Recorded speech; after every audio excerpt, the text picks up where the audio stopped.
Bismillahirrahmanirrahim. Assalamualaikum warahmatullahi wabarakatuh. Kami dari kelompok 3. Di sini kami akan mempresentasikan hasil makalah kami dengan judul Ekonomi Islam dalam Khazanah Ilmu Filsafat. Saya sendiri di sini M. Aditya Wijaya dan teman saya. Yang pertama Ananda Lestari, yang kedua Dwi Puspitasari, yang ketiga Puji Pawesti. Baik, yang pertama materinya yaitu filsafat dalam sejarah pemikiran Islam. Secara umum, filsafat dalam sejarah pemikiran Islam itu dibagi menjadi dua. Yang pertama itu filsafat umum. Filsafat umum ini kajiannya itu tematik. Contohnya itu filsafat umum itu adalah seperti metafisika. Metafisika itu meliputi ontologis, kosmologis, humanologi, dan teologi. Dan juga ada epistemologi dan aksiologi. Sedangkan yang kedua yaitu filsafat khusus. Filsafat khusus ini mempunyai objek, salah satunya itu seperti aspek-aspek kehidupan manusia yang sangat penting. Nah, contoh filsafat khusus ini yang pertama itu hukum, filsafat sejarah, filsafat moral, filsafat ilmu. Filsafat ilmu itu philosophy of science. Philosophy of science, yaitu bagian dari filsafat pengetahuan dan epistemologi. Selanjutnya filsafat ilmiah, itu tidak terpisah dari ilmu-ilmu lainnya, tetapi fungsional untuk membukakan wawasan yang lebih luas dan mendalam dari hal-hal yang menjadi objek ilmu. Filsafat ilmu ekonomi Islam itu berbicara tentang, yang pertama itu latar belakang ilmu ekonomi Islam. Yang kedua, ontologi ilmu ekonomi Islam itu membahas itu yang pertama esensi dan eksistensi ilmu ekonomi Islam tersebut. Dan yang kedua hakikat objek ilmu ekonomi Islam. Selanjutnya epistemologi ilmu ekonomi Islam itu membahas yang pertama metodologi dalam penyusunan ekonomi Islam, filsafat ekonomi Islam. Yang kedua metode ilmiah pemecahan masalah.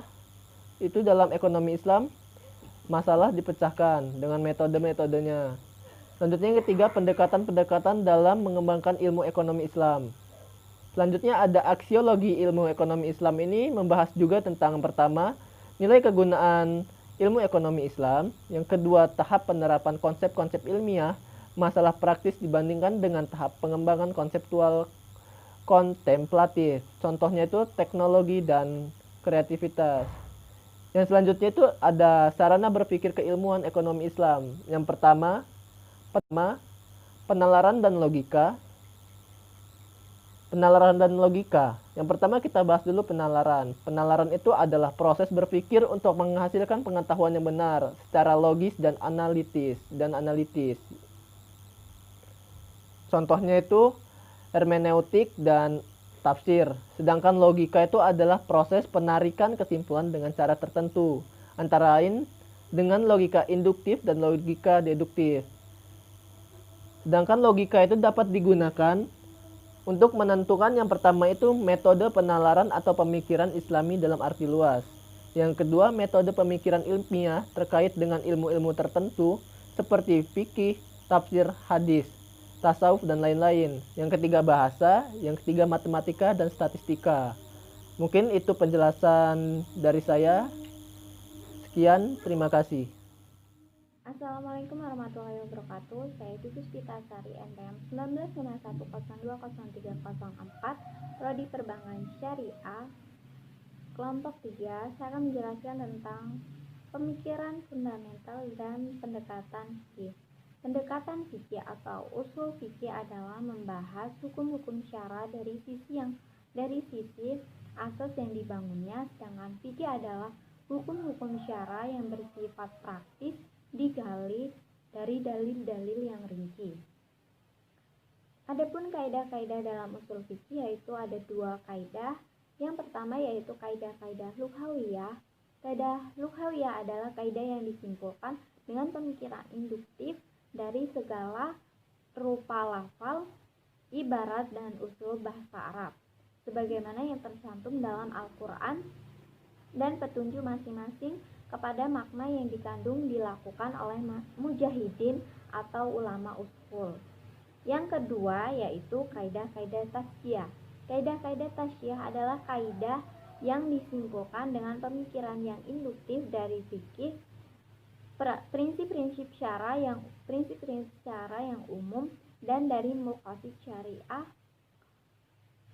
Perhatian ditunjuk kepada kaidah-kaidah kuliah dilakukan oleh ulama usul. Dan adapun faedah mempelajari dua kaidah ini, yaitu kaidah lughawiyah dan tasyah, adalah memudahkan pemahaman terhadap prinsip-prinsip umum dan juga terhadap dalil-dalil yang tafsili dan rinci. Tujuan dari kedua kaidah-kaidah ini yaitu adalah yang pertama, untuk memelihara kemaslahatan manusia secara utuh, mewujudkan kemaslahatan dan menghindari kerusakan, dan yang terakhir yaitu menjamin hukum dan rasa keadilan. Dan yang kedua yaitu pemikiran atau pemahaman fundamental. Pemikiran atau pemahaman fundamental itu adalah pemahaman yang terkait pemikiran menyeluruh tentang manusia, kehidupan, dan alam semesta, dan apa hubungan ketiganya ini dengan yang ada sebelumnya, dan hubungan ketiganya dengan apa yang ada setelahnya. Inilah pemahaman fundamental yang menentukan pemahaman cabang lainnya.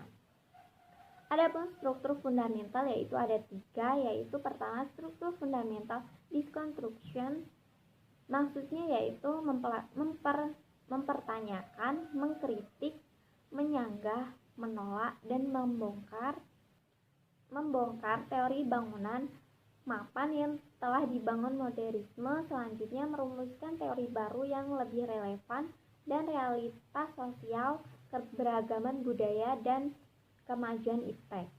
Yang kedua yaitu relatif, kritis terhadap penjelasan yang berbau objektif, absolut, apalagi universal, absolutisme, dan universalisme. Yang ketiga yaitu pluralisme. Maksudnya sangat sulit untuk mempertanyakan paradigma tunggal dalam diskusi apapun, yang ada hanyalah keanekaan.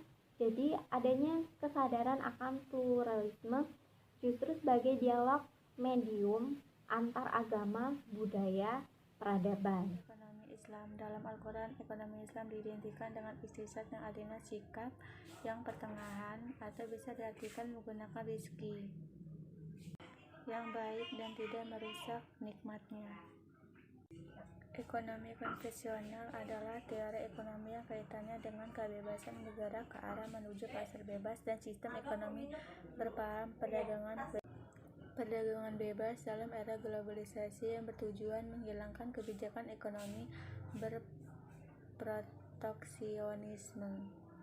Perbedaan ekonomi Islam dan ekonomi konvensional.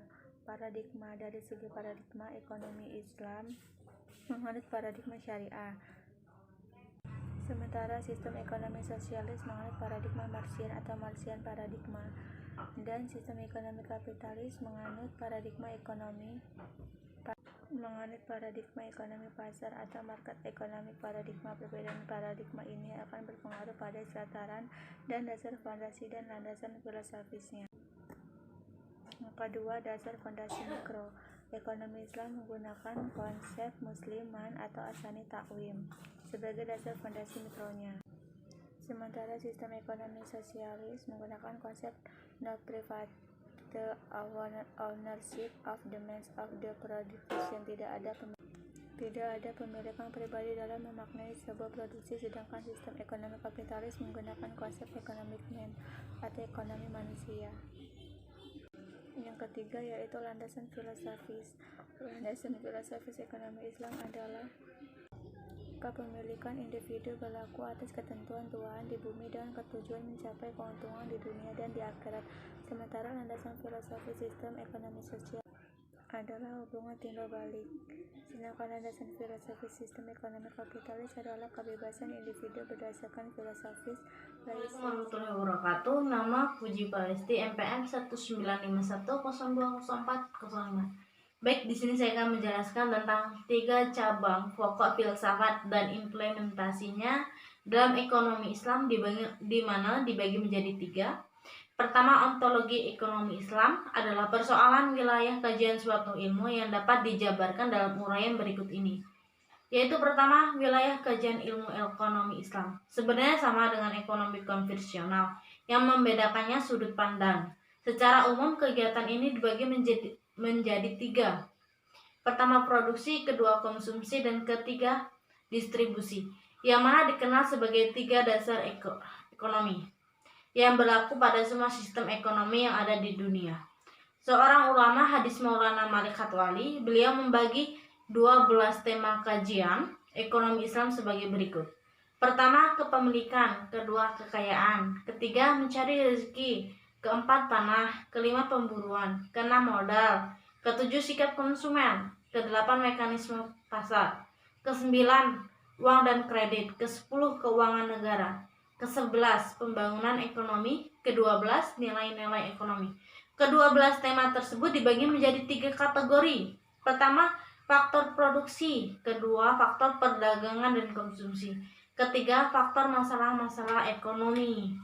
Selanjutnya tentang hakikat ekonomi Islam. Menurut Muhammad Darwan Raharjo, ilmu ekonomi Islam sebenarnya sama saja dengan ilmu ekonomi umumnya, yaitu menyelidiki perilaku manusia dalam kegiatan produksi, distribusi, dan konsumsi. Selanjutnya tentang struktur ekonomi Islam. Dapat dilihat dari 3 fondasi dan konstruksi sistem ekonomi. Pertama, filsafat ekonomi Islam. Pokok filsafat ekonomi Islam yaitu tauhid sebagai fundamentalnya ekonomi Islam. Kedua, nilai dasar sistem ekonomi Islam yang terdiri dari dasar, yakni kepemilikan, keadilan, keseimbangan. Ketiga, nilai instrumental sistem ekonomi Islam meliputi zakat, larangan riba, kerjasama ekonomi, jaminan sosial, dan peranan negara. Selanjutnya, sumber pengetahuan ilmu ekonomi, yaitu dari Al-Quran, Al-Hadis, Ijma, Qiyas, dan lain-lain. Kegunaan ilmu ekonomi Islam menurut Muhammad Darwan Raharjo dalam sistem ekonomi tujuan kegiatan ekonomi hanyalah merupakan target untuk mencapai tujuan yang lebih tinggi, yaitu kebahagiaan hidup di dunia maupun di akhirat.